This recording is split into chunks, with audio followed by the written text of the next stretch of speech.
Ano po yung nangyari po sa inyong kapatid noong 2017 po, ano?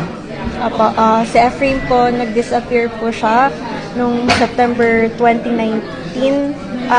Si Efrain po is nag-disappear nung September 2017. Question: kailan nag-disappear ang iyong kapatid na si April? A. September 2019. B. September 2017. C. January 2020. D. February 2021.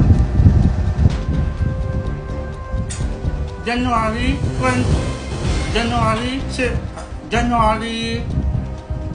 2020. Okay, February 2021.